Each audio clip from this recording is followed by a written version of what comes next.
What you are listening to is real. The participants are not actors. They are actual litigants with a case pending in the squared circle. Both parties have agreed to dismiss their cases and have their disputes settled here in our forum, the Turnbuckle Debate.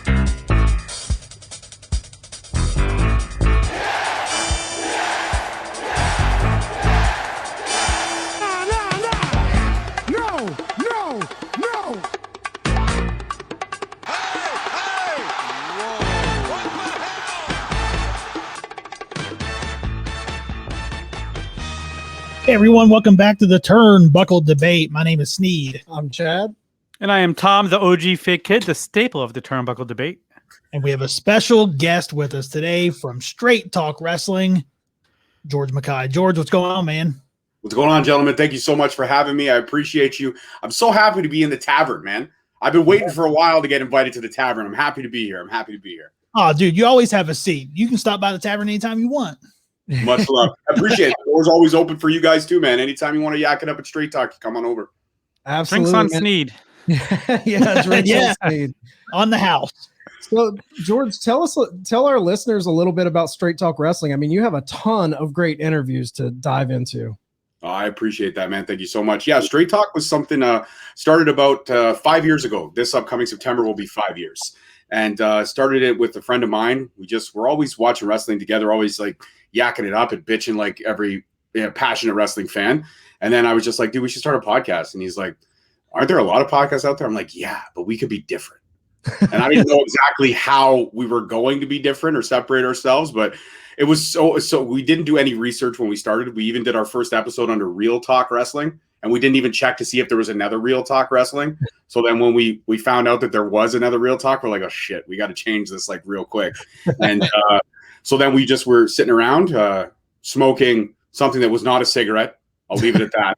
It's all legal now, especially here in Canada, so I cannot be in trouble in any way. But we were smoking something that was not a cigarette. And I just said, dude, we're both pretty straight up. We love to talk and we love wrestling. So why not just call it Straight Talk Wrestling? And boom, she was born. We did about 40 episodes together before him and I parted ways. And then I just kind of figured out, should I carry it? Should I shelve it? And my wife actually was the one I credit her with this all the time. She was like, no, man, you got to keep it going.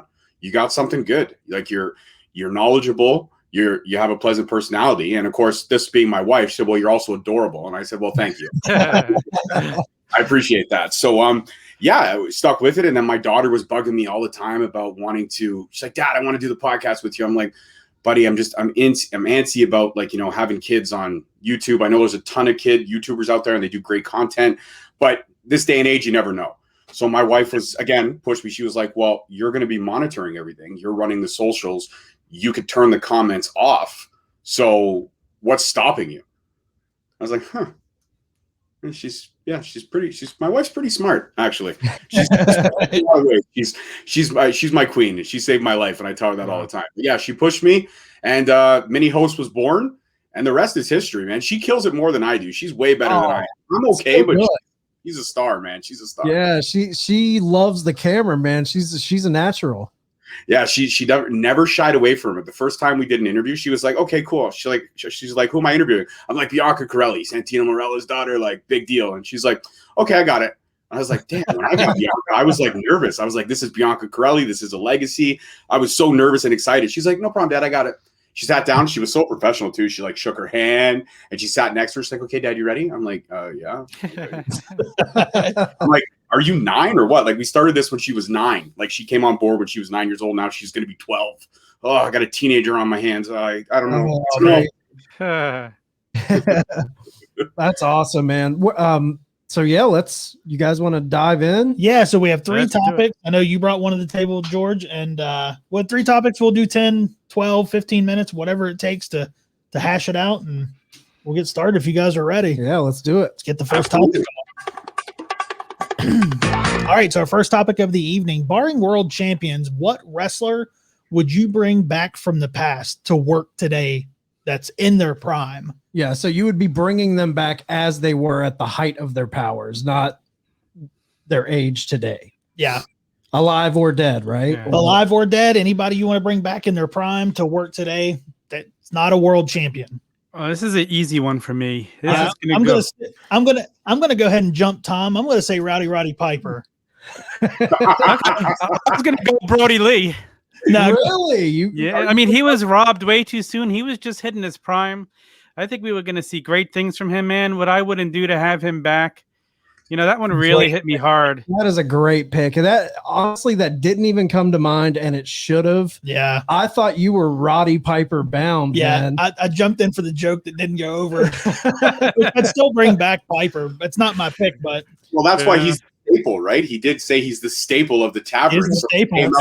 He came out with that sleeper pick. Well done, my friend. Well done. Yeah. So why Brody? Why Brody, Tom? I mean, look at his last program with Cody and the promo he cut and the matches, and he was just hitting his stride. We were seeing who he could be. I'm getting like goosebumps just talking about it and these chills because we were just robbed, and the guy was going to go on to amazing things. He was showing what he could do finally. He finally got the chance to do it on his own, and they gave him control of what he wanted to do, and it was just amazing. It was just totally amazing, and we were robbed. I would have loved to seen it continue, and it's a shame. It's really a shame. I still feel that loss, watching Dynamite every week. Yeah. Heartbreaking, man. Absolutely heartbreaking. Yeah. That dog collar match to me goes down as such a classic match, and I'm with you. Like, this is someone who, those first 5 or 6 months that he was with AEW, you could see the joy. Like, he was so like feeling it. Even if you watch Being the Elite, he was just having such a great time. And in my opinion, he was world title bound. Yes, I agree. He had a glow about him, like you could just tell. And that promo he cut, challenging and Cody to the dog collar match was one of my favorite promos, probably since the pipe bomb. It is my favorite promo since the pipe bomb.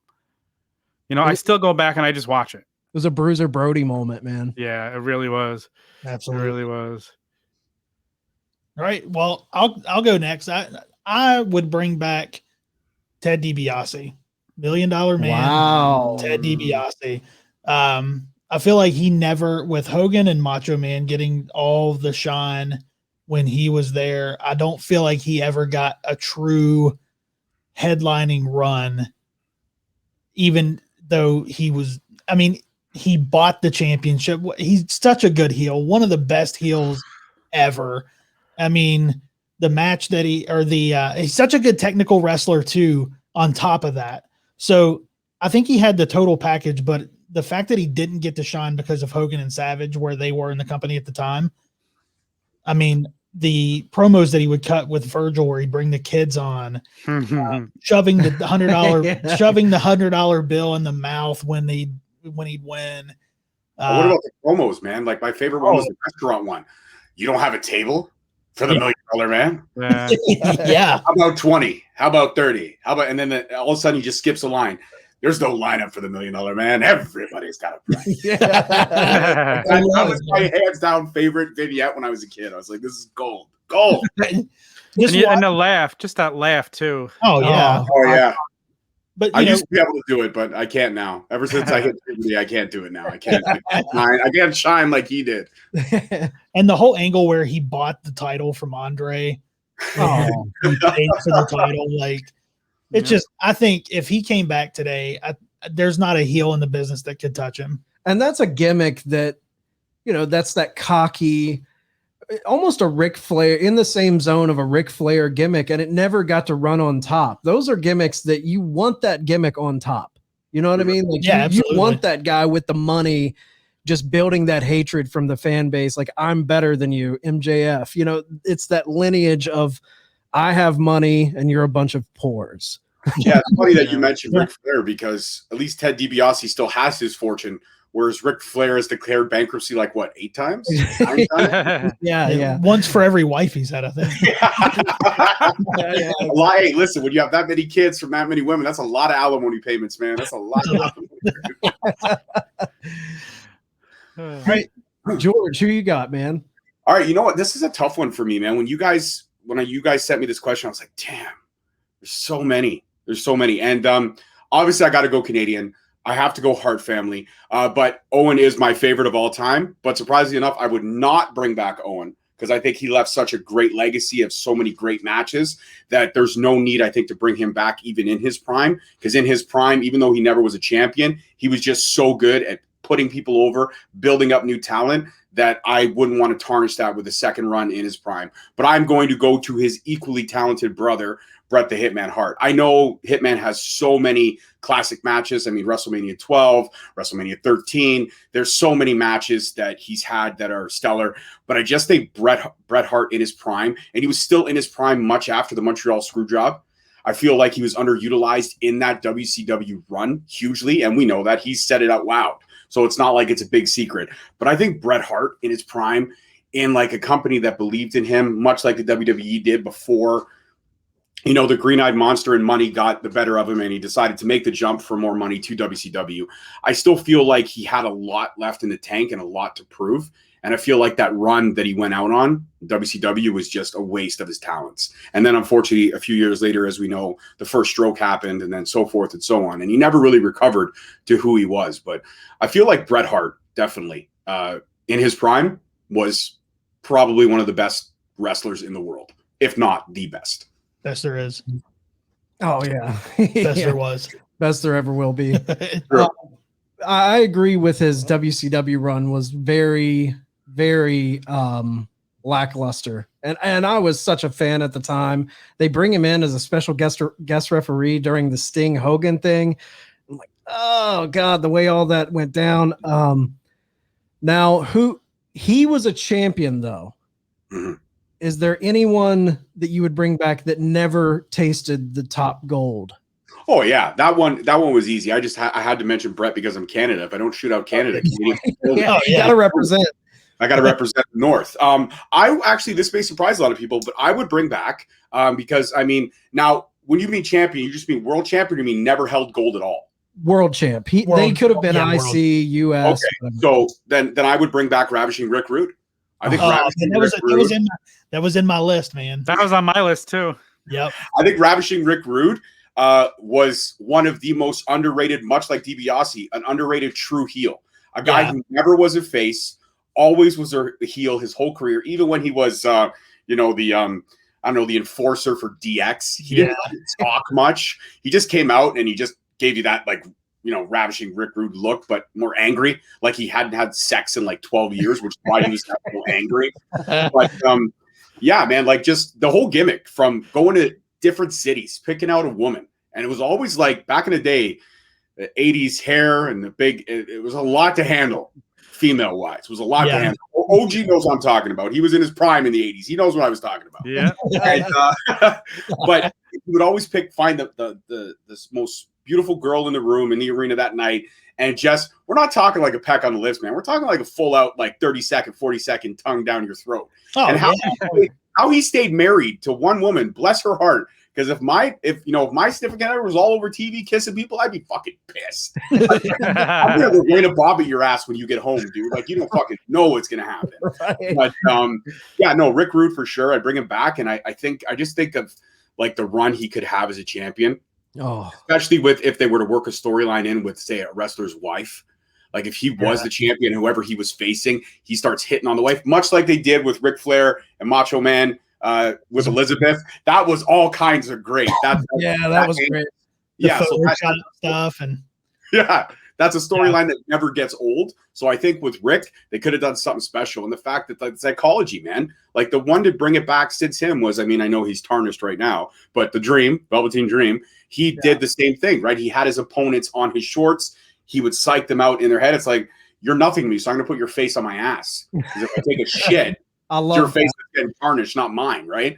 So yeah, Rick Rude for sure, I would bring back. But yeah, Bret Hart, I had to represent. So I went off kill, but definitely Rick Rude for sure. I'd bring him back in a heartbeat. And with Rick Rude, man, what balls on somebody to put another wrestler's wife on their tights. Jake, when he did Jake the Snake twice. I was gonna say, what a great angle that was. I'm talking about a guy who never had a world title run, Jake the Snake. Oh yeah, that's another one. Oh, there you go. Honestly, like Rick Rude, man, I know everyone thinks about his WWE run, but I think his early 90s WCW run when he was with the Dangerous Alliance, that is such an underrated run. I think he was US champion. His matches against Ricky Steamboat were incredible. that guy, man, he would have been top guy. He should have been top guy in WWE.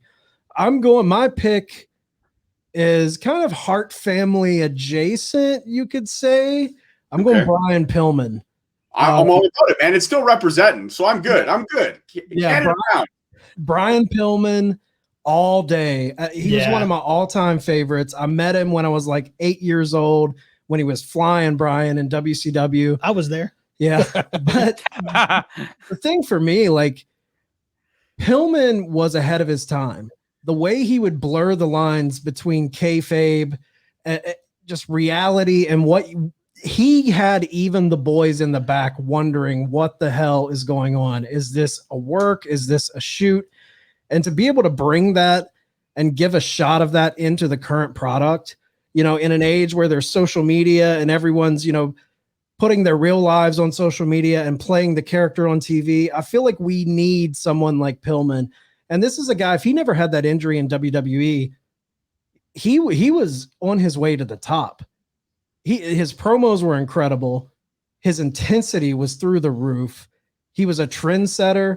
I mean, he was edgy. He pushed the limits. I think somebody like that would be very, very nice to have in the current state of pro wrestling. Oh, I completely agree. Definitely. Yeah, the matches that he had with Jushin Liger back in the day. Incredible. That light heavyweight. Yeah. Yeah. You could almost say he was the godfather of the current product that we have now, because everything is so out there and open. So everyone credits like the curtain call for the original undoing. But if you think about it, it was Pillman and all the envelopes and how far he pushed that. The line was never really there. He was either 50 yards over it or right on top of it. Great point. But he never, ever stayed behind. He never followed in line. He always went left to right. And Dark Side of the Ring did a great job of highlighting that, as well as, unfortunately, highlighting the tragedy that we know happened. But still, regardless of the fact, and it's just a shame, too, because you hope for a second-generation star like his son is going to get a push. But and again, I always say this, and this will come up again when I do my topic for sure. Just the oversaturated roster, man. Pillman Jr. is never going to get a fair shot in AEW. He's never going to be able to be highlighted as a singles wrestler with the over amount of talent that they have there, and they keep bringing more talent in. And it's just, how many more shows you're going to create? Pretty soon they're going to be 5 days a week where you're going to have to watch AEW just because they got to give everyone on their roster some camera time. It's like, how many more days or how many more shows are you going to create to say, hey, look at us, we have this great roster? Yeah, fuck. Yeah, Pillman and Griff Garrison officially just signed. Yeah, I think yesterday, right? Yeah. It just went. Yeah, it's going to be some time. I mean, if he breaks out or Griff were to break out, we're talking years from now. They're still young in the game. They've got time, but we'll see where it goes. I want to bring up. I hope we don't get lost in that tank. Oh, that's your countdown. I got to bring up one honorable mention, especially with his passing, Mr. Wonderful Paul Orndorff. I mean, the guy worked the crowd like nobody before. Whether he was the heel, he could get them booing him like nobody. When he was a face, they loved him, and he was just a great worker back in the 80s and early 90s. And, and with his passing, I thought about choosing him, but he's getting some much deserved attention now. And hopefully we start seeing some more, a documentary on him or some stuff on a WWE network to go back and watch some of his classic stuff. Definitely, man. And that's another guy who had a good run in WCW towards the end of his career. He was always relevant. He always made himself relevant. He knew how to do it. Paul Roma. Yeah. They held the tag team titles twice. Yeah. So. Yep. I'll tell a story about that too. I saw them at a house show here in Charleston, West Virginia, and during the show, Orndorff got hurt, and they took him in the ambulance to the hospital. So, but he legit got hurt. I remember as a kid, me and my dad drove over, and we saw Paul Roma going into the hospital to see him. That's no way. Wow. Like it was my uncle was a cop, so he let him know it was a shoot that he actually got hurt. So it was that's wild. Little Orndorff story. All right, so we'll move on to the next topic. And George, this is your topic here. And in terms of the Forbidden Door, who has benefited the most in the first year, and who's getting the shorter end of the stick? because we all know that the Forbidden Door is open. There's talent sharing now with New Japan, AEW, Impact. We're seeing a lot of talent come across the borders now. So, so who's benefited the most in this first year? I'll let you start it off since it's your topic, man. You know what? I thought about this all the time, and there's healthy debates, and also you got to throw MLW in that factor too, because they've used a lot of New Japan guys and Impact guys. TJP's a regular over there. He's a staple in MLW. And you know what? As much as it pains me to say it, it's AEW, and there's nothing wrong with AEW. Again, the product is great, the brand is great, everything that they're doing is great to an extent. But I feel like, especially companies like Impact, who have literally let the belt collector carry their championship with little to no title defenses, and when he comes on the Impact product, he's shitting all over the business, and he's doing it on AEW too, so he's doing it everywhere. That's fine. He's just, I'm not a fan of wrestling. I'm not a wrestler, but I have all these belts and yada, yada, yada. I get it. Totally cool. That's fine. But I feel like a product like Impact has played second fiddle. It's almost like Tony Khan is just using, like, the worst part about watching Impact now is waiting for Tony Khan's ads. Tony Khan's commercials. Like, they're horrible. And Tony Schiavone just standing there looking like he's awkward and tired. Like, there's just, it's so frustrating. It's almost, those are the moments when I see Tony Khan's face pop up on an Impact product. That's the moment where I go to the fridge and I grab another beer, or I go out for a cigarette, because I know that I'm just going to, it's 2 minutes of my life I'm never going to get back. So I might as well kill myself. I might as well slowly enjoy myself before my time is up. But I feel like Impact has definitely got the shorter end of the stick. I feel like everywhere else, they're using the talent properly. New Japan showcasing Josh Alexander recently. That was great. That was huge for Josh, and huge for the Impact brand as well, for their X Division champion to be highlighted in New Japan. And then TJP is a regular on MLW and stuff like that.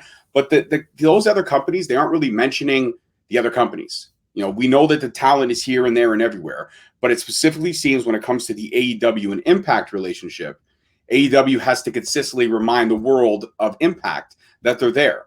And yeah, there's the reports of the ratings going down when Kenny's not there. The ratings going down when, it's not anything to do with anybody from AEW showing up. And that's fine. The Impact product is one that still stood the test of time. Out of all these companies, Impact, and you can't forget New Japan. They've been around forever. Forget WWE. They've been around forever. But if you look at the next ones, Impact, formerly known as TNA, been around for 30 plus years, maybe 40. And you're looking at same thing with MLW. It's been around since 2002. It's coming up on their 20 years. So these guys have been a staple in this business for a very long time. And then you got AEW with Tony Khan's daddy's money, and they're running the show like they think they're the only game in town. And yes, I specifically said Tony Khan's daddy's money, because it's not Tony Khan's money. It's his dad's money. And all he's doing is spending. It's almost like watching Richie Rich as a 30-year-old. That's what it's like to me. So I may catch heat for that, and I'm okay with it. That's fine. I'll admit I enjoy the AEW product. I watch the pay-per-views. I watch Dynamite when I can. I've interviewed some of their, Dark and Evolution talent, and they're great. But I interview the talent for the talent, not to say, hey, they've been on AEW. Yeah, you have to mention it. But the fact is that when you look past all the smoke and mirrors, AEW's benefited the most because they're on every product. And I feel like Impact has gotten the shorter end of the stick, whereas MLW and New Japan, they're kind of right in the middle. They benefited, but not enough for them to say we owe AEW. They benefited just by having the right talent at the right time. It's hard for me not to say Impact hasn't benefited the most when you have Kenny Omega headlining their pay-per-views and people buying the pay-per-views just for that. So I think that, Impact has benefited. He's might not be there every single week, but you got a star among stars of Kenny Omega headlining their pay-per-views every month for who knows how long. Impact has benefited. Maybe not as much as people would like, but it's a huge benefit no matter what. It's the biggest star crossover between everyone we've seen with the Forbidden Door being open. Yeah, but why did they have to put up on him? The Impact has great talent. They didn't need to put the belt on Kenny. They did not need to. They've already had great talent. So you don't think it's helping their pay-per-view buys?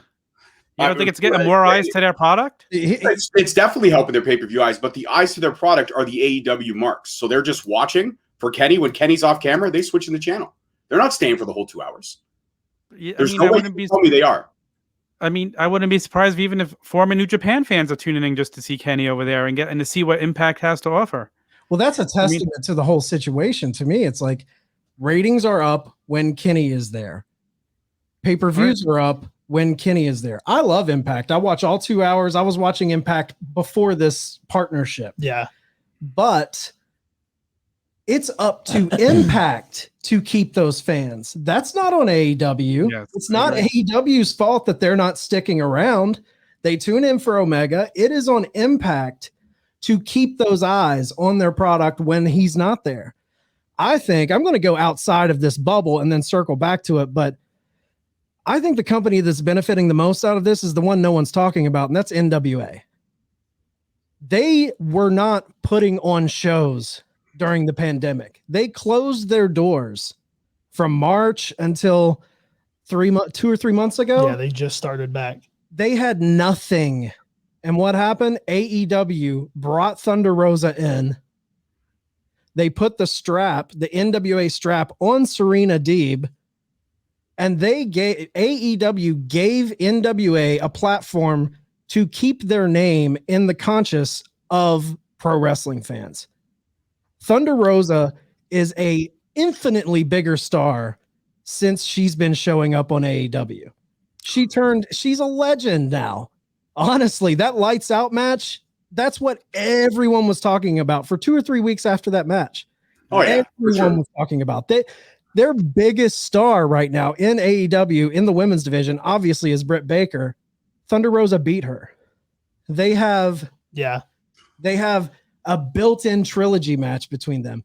NWA, hands down, to me, it's not even a question. Because with Impact's definitely benefiting because their ratings are going up. No one was watching Access TV. I mean, their ratings were in the toilet. I love Impact. I loved TNA. But with the change in ownership, when Billy Corgan, that whole situation, and Jeff Jarrett and Dixie Carter, and it moved over to Anthem Sports, I feel like they're still trying to recover from that and get their feet under them. They have an incredible roster, and I think it's a shame that more people don't tune into them. But Omega is bringing eyes to their product. I don't think AEW is necessarily benefiting as much as everyone says they are from this. They're sending their guy to another show. They're not getting any outside of Thunder Rosa. They are not getting any other talent from these companies coming into their show outside of, I think, Brian Pillman Jr., because they had that, the joint contract situation with MLW. Yeah, he was on MLW a couple of times. And even MJF was a loner in the very early days of AEW. Yeah. He was still tied in and doing things with the Dynasty on MLW. So there's a little bit of that, but that was kind of pre this Forbidden Door situation. And we have the Good Brothers. Yeah, the Good Brothers, I was going to say. But outside of that, what is AEW really, are their ratings going up because of these talent coming over? No, their ratings have been solid. I'm just saying that I feel like, okay, maybe I know when I'm licked. You guys got me. I know when I'm licked 150%. I don't even need to continue because I know he's going to go. You guys are right. You're right. In terms of, you've enlightened me, Chad, in terms of NWA's benefited the most for not having shows for 7-8 months and then still having their name there. Like the NWA Women's Championship was defended on a pretty regular basis, enough to keep people interested for sure. And then even go back and watch how Thunder Rosa won the title. I'm a big NWA fan. I love NWA. I love the old school feel to it for sure. Yeah. And you're right. You're right that the pay-per-view buys are up and the ratings are up when Kenny's on. I just feel like Impact has had such a great product for a long time, but you're right. They're still recovering from all the nonsense that went on before. We all know about Jeff Jarrett, Dixie Carter, everything that they did. Billy Corgan too. It was kind of a weird, very Kardashian feel. Game of Thrones, political intrigue, stabbing each other in the back. It was a mess. It was like the final days of WCW before everything went into a toilet and Vince bought it. But the fact is that you're right. I mean, the pay-per-view buys are up and eyes are on the product. If they're not sticking around because they can't keep people interested, that's fine. I just feel like Impact in itself has not benefited as much. Yes, pay-per-view buys are up, but a lot of times people aren't really buying the full pay-per-view. Most of them are just streaming. I know a lot of people I have a lot of friends who are very, very AEW oriented. They're illegally streaming to get those final matches. That's a shame. They're illegally streaming for that. And I'm not gonna name those names. I'm not gonna throw them under the bus. I'm not gonna judge them. I pay for every Impact pay-per-view. I pay for every pay-per-view I choose to watch. except for the WWE Network. I've been trying to cancel that shit for a long time. My wife keeps it around. I'd rather spend this $18 or the $15 I got to pay now and put $10 into ROH and $7 into Impact. I'd rather have two instead of the one. But what can I say? I'm with you. I'm chomping at the bit to drop money this weekend on Slammiversary. I think this event's going to be incredible. And I'm totally with you, dude. People are not giving Impact a chance. I think they have some of the best clear-cut storytelling in wrestling right now. And dude, that Josh Alexander TJP match was incredible. That they do stuff every week that blows my mind. So I'm totally with you on Impact not getting. It blows my mind that they're not sticking around outside of the Omega stuff, because Omega pops in for a segment here and there and he has matches or whatever, but there's other things that will keep you there. But you know what? You're forgetting one thing. Impact was kind of painful to watch with no fans. Very true. I know. Very so now that they're going to be having fans coming back, people tuning in, they're going to have more of a chance to keep them, because wrestling is meant to have fans. AEW did their thing and it worked. WWE did their thing and it sounded like they had fans, so it was more watchable. Impact didn't do anything to try and combat that, and they did put some noise in. They canned some crowd noise in towards the end, but out of any company not having a crowd, they suffered the most for it. Yeah. Well, and MLW too. Like MLW, even though they had the YouTube audience, their little arena was not built for right. It was even me being and I have an MLW side podcast. It was even difficult for me sometimes to watch. It would take me 3 days to get through that 1 hour. And you're thinking it's only 1 hour. Yeah, but it's when it's got no fans, you're right. It does take you right out of it, because a lot of the times it's based on the reaction. We all know this. A reaction can change your mind, unless you're me, who's stubborn as a nail. And when John Cena fought Edge at Unforgiven in 2006, I was there. And being Canadian, you thought I would cheer for Edge, but I did not. And that's when Cena was still like Dr. Thugonomics. He wasn't all military yet. So he wasn't all like, the next Hulk Hogan, eat your vitamins and brush your teeth. He was still kind of Dr. Thugonomics. And man, I had everybody on me that night. You're Canadian. What the fuck are you cheering for John Cena? Because thank you. Yeah. There you go. Now, like I said, I've only followed Impact through highlights the last year. I'm looking forward to fans being back, because I do want to watch it and check it out. So absolutely. I think we might see some ratings boost, starting this week. Sneed, we've yet to hear your. I mean, there's not really a lot that I can add to it, except for I think Impact fans and AEW both benefit with. I think Don Callis is a big tie between the two of them. I think love Callis, the best mouthpiece in the business today, and 100%.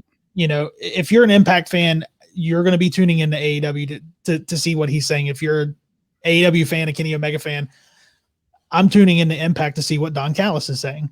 I think he's a big tie between the two. Yeah. I think both companies benefit from having him around. I agree. I agree with you 100%. You made the most logical sense. Chad and OG, you're wrong. Hey, listen, you know who I'll say was hurt the most? WWE by not participating in it. I would 150% say that. It was funny. I tweeted, or I shared a picture from Triple H's burner account when MLW and NXT were the rumor that they were starting something. And I shared it from the burner account. And when I cropped the photo, I cropped it so people could see the burner account. And I had like 10 podcasters be like, fake news. Yeah, I know. That's why I made sure that Triple H's burner account was in the photo. That's why I did that. And even my caption was, "It's official," in quotation marks, like it's official. Right. But it got frustrating after like the 10th message. I'm like, I'm just gonna delete this post because nobody seems to get the joke that I'm trying to do here. That's the worst. Triple H's fucking burner account. Like, how much more obvious can I be? Come on.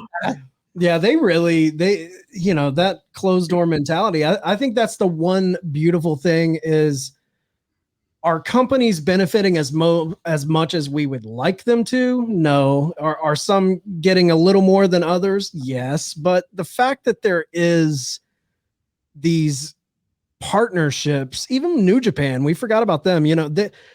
We haven't truly seen the New Japan connection yet, because the pandemic's kind of kept them with their major guys. But as soon as that opens up in Japan and they kind of get the situation under control for them and they start sending the Okadas, and there's a lot more movement between everyone, as fans, when Kenta shows up on AEW, when Impact is putting on New Japan matches. This is like dream stuff for hardcore fans. Oh, 100%. The door being open is, you always talked about those dream matches.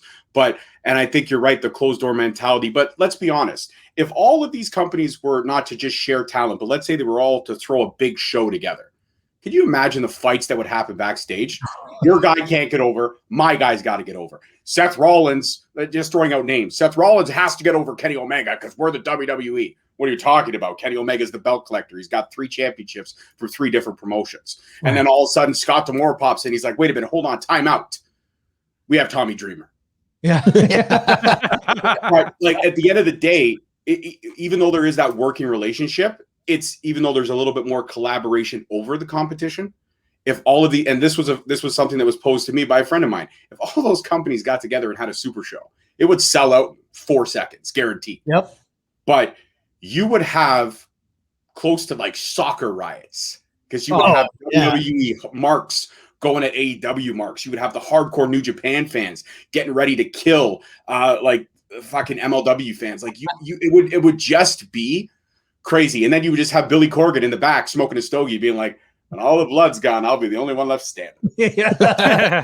So it's right. Everyone has benefited, but it's just a shame, because I feel like the Impact product is so great, and it's been great for a while. It's like the best kept secret in wrestling next to MLW. And now MLW has more eyes on it with the Vice TV deal. So let's see how that goes. But the fact is that I feel like Impact needs to get more eyes on it, because when Kenny Omega goes away, and it may happen this Saturday, if he drops the title, if Kenny loses to Sammy this Saturday, what's next? Right. Like, how do you build past this storyline? You said it best, OG. It's helped their pay-per-views. It's helped their ratings when he's on. Again, if you look at the ratings, it goes down as soon as he's off the TV. As soon as Kenny and Don are gone, nobody gives a shit. And it's sad, because they should, because it's a great 2 hours. And it's one of the funnest 2 hours in wrestling. And you said something about those soccer riots, George, that plays into what you just said about it's sad about the ratings. It's sad because we're all wrestling fans. We shouldn't be feuding and having soccer riots. Man. If everyone would just be, we always talk about this. Back when I was a kid, it was the wrestling fans against all the people saying it was fake. Like, fuck you, man. Wrestling is real. So now it's not us against them. It's us against us. We're fighting each other over the brand you like sucks. It's like, dude, it's all wrestling, man. You can like one a little more than another. I get it. But at the end of the day, like you said in the beginning, raise everyone up. Let's all love wrestling. Let's all support each other. When these promotions do well, all promotions do well. It benefits everybody if they're all doing well. It allows us to sit here and talk about wrestling. Because you got to make that the clip for when you promote this episode. That's got to be the clip, because that was all kinds of passion. Chad's the MVP of the night. I'm putting the stamp on it. OG Fake Kid was never going to be the MVP. Hey, never going to be the MVP. He can be the staple, not the MVP. You're the staple, but you're not. Thank you for joining us. That's it. No. All right, so we're going to move on. We have one more topic for the evening. We'll move on to the final topic. Love this. Final topic of the evening: will Malakai Black be a game changer for AEW and the ratings, or did his booking in WWE lower his stock with the fans? Now, Aleister Black, Tommy N, Malakai Black, we just saw him debut on AEW. This will be, one of the biggest. This was one of the biggest debuts that we've seen since probably Brody Lee. Yeah, because it was shocking, and they didn't just trot someone on stage like they've done the last 4 or 5. Hey, here's Mark Henry. Here's Miro. Here, they haven't gave us an actual shocking moment since Sting or Moxley. This was what a great moment. Right. It's been a minute, with the shock and all.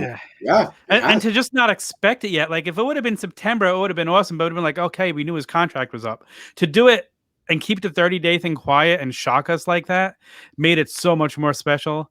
I can't wait to see tonight's Dynamite or last Wednesday's Dynamite to see what he has to say. I can't wait to see the ratings because I was a huge Aleister Black fan. I was waiting for him to come back in WWE.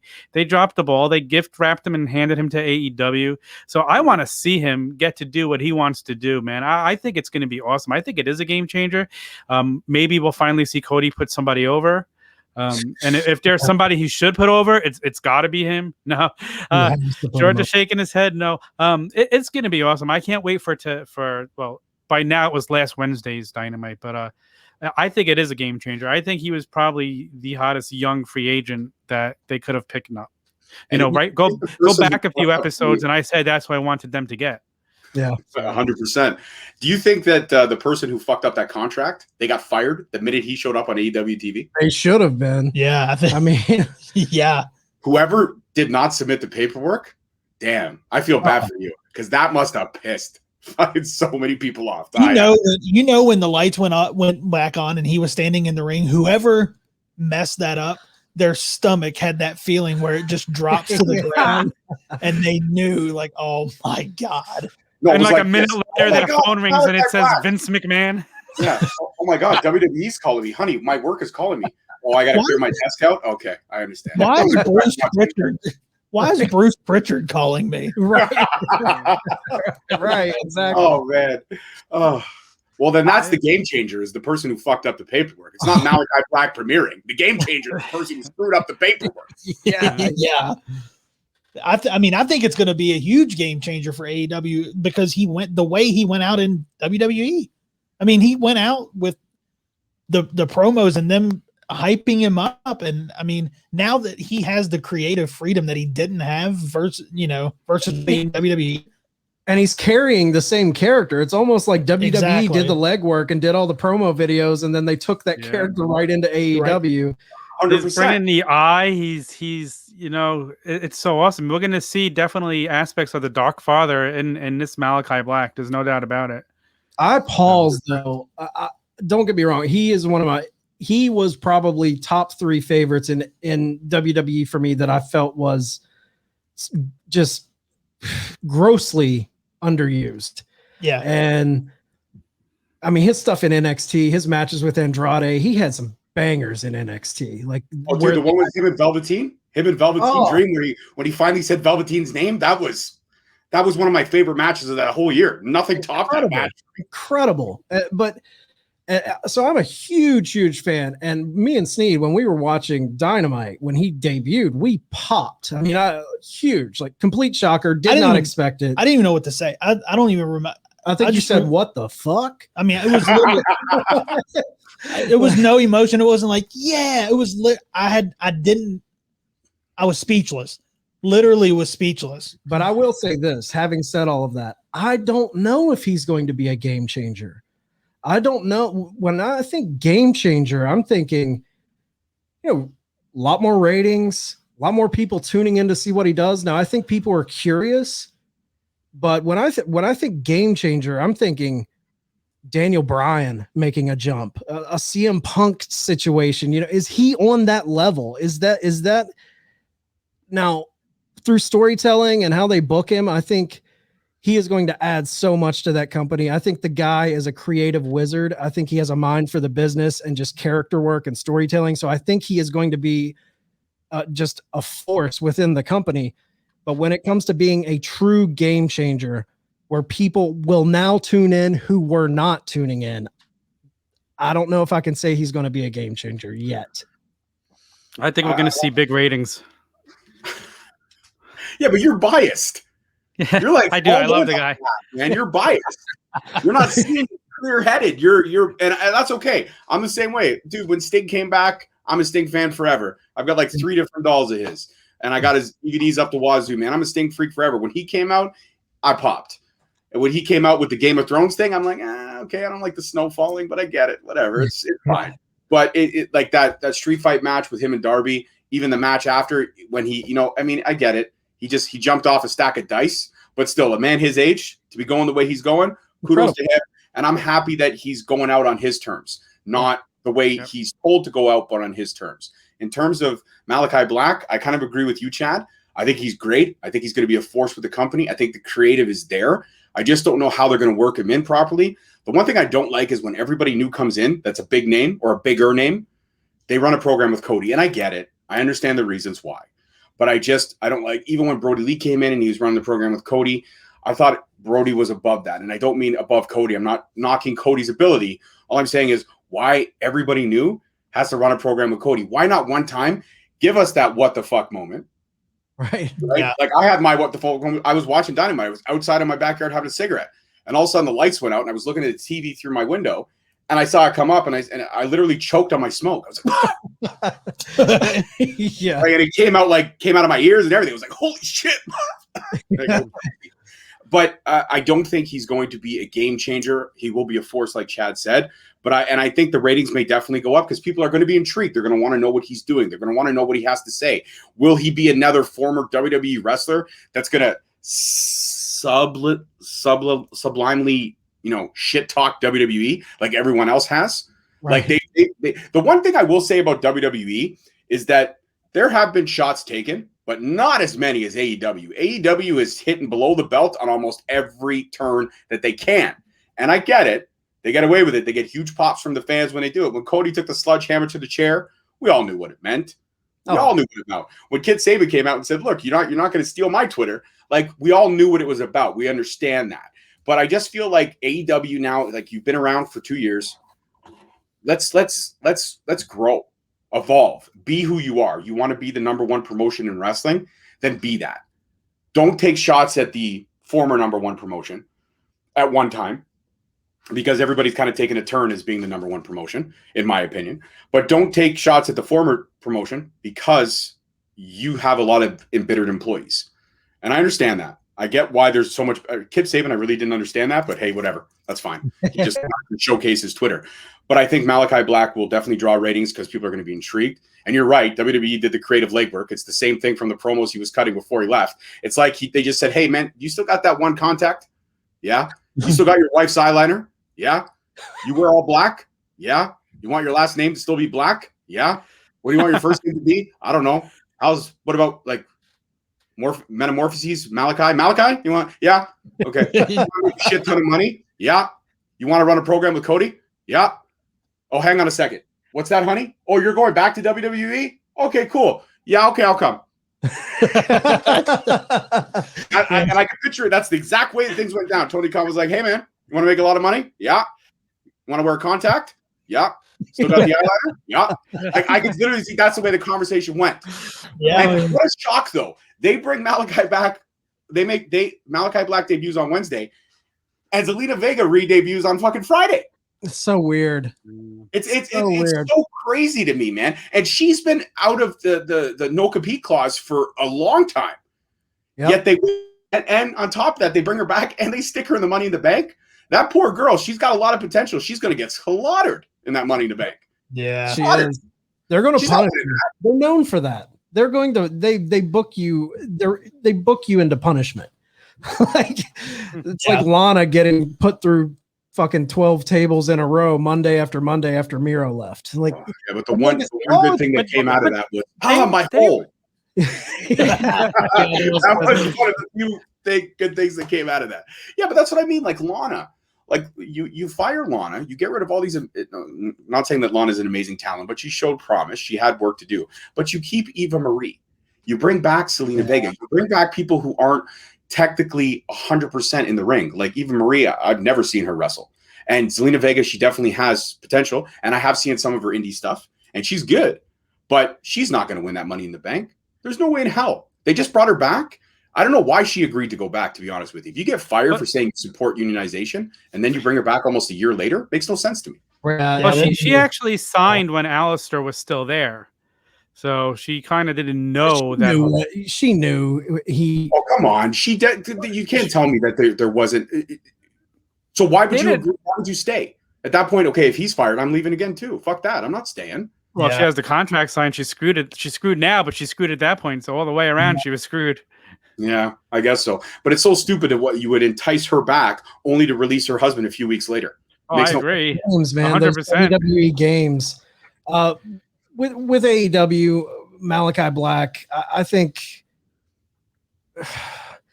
I'm with you Who's on going to run a program with past Cody? Sorry to interrupt, but who past Cody? We get past this first program with Cody. Okay, let's just say hypothetically, and this goes to I'll go to you, Mr. Malakai Black, Mark, OG Fig Kid. Okay, I'll go to you.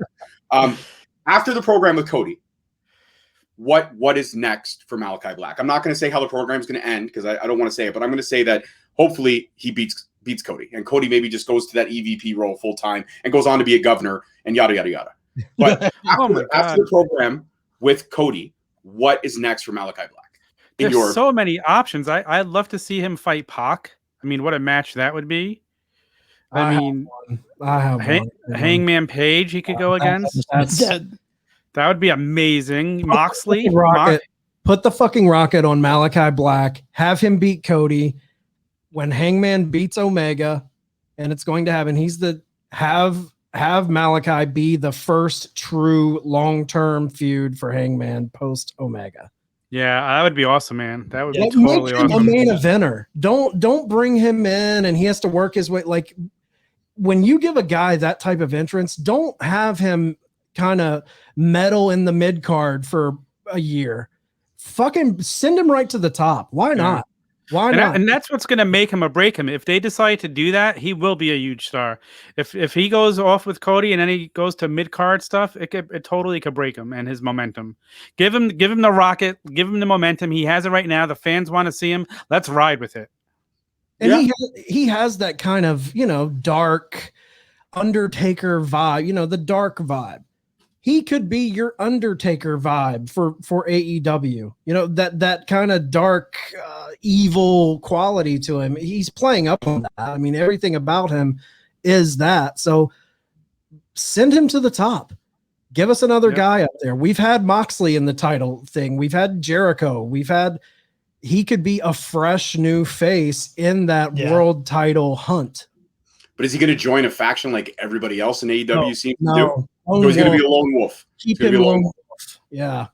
And do you think after Buddy Murphy's tweet, he's not far behind once his no compete clause is over? Absolutely not. He'll be there. But he will, unfortunately, he's a great talent, but he will mess around in the mid card. He will not get a block strapped to his back. Yeah, I want to see a mid carder, and he will be an AEW dark regular. That's where he will be. Yeah, I want to see Buddy in like Impact or New Japan. I think it would benefit him to go to Impact first. I think he would fit anywhere in MLW, to be honest with you. I think he would. Great in MLW. And he could give a guy like Jacob Fatu a run for his money. Not necessarily take the title from Fatu, but definitely push him to the limit. Buddy's got a lot of skill that's underrated. But if he goes to AEW, he's just going to be a mid-carder. He'll get lost in a shuffle. Mm-hmm. Let him go anywhere else for a couple years and build himself up and show what he can do at the top of another company and then come to AEW. Yeah.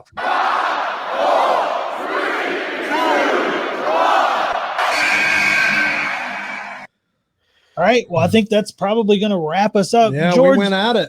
Yeah, man. Great time. OG Fig Kid, I still like you. I still respect you, dude. You got a great collection. I'm still working on mine, but you got a great collection. Chad and Steve, I love you guys. You guys are my boys. OG Fig Kid, I guess we're going to be colleagues. I'm ready to come on your show. Just let me know when.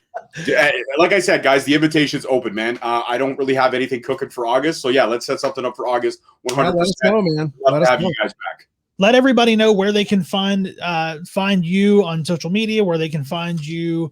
YouTube, Straight Talk. Yeah. Oh, okay. Thanks a lot. Again, guys, thank you so much for having me. All three of you are great. And Malakai Black wants to make money. Yeah. Still got the contact. Yeah. But you can find me at Instagram, Straight Talk Wrestling, Facebook, Straight Talk Wrestling. I don't know. Does anybody still use Facebook? I do, but I guess I'm part of that older generation. So Facebook, YouTube is Straight Talk Wrestling. Twitter is @_Straight Talk. And I do have a TikTok, Straight Talk Wrestling, but I never really use it. My kid made me get it, and we don't do it. Are you dancing on there? No, I don't. I have no rhythm.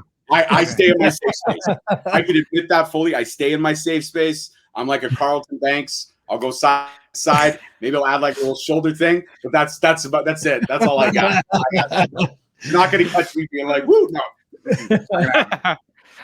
Well, awesome, man. Well, this will kind of wrap us up.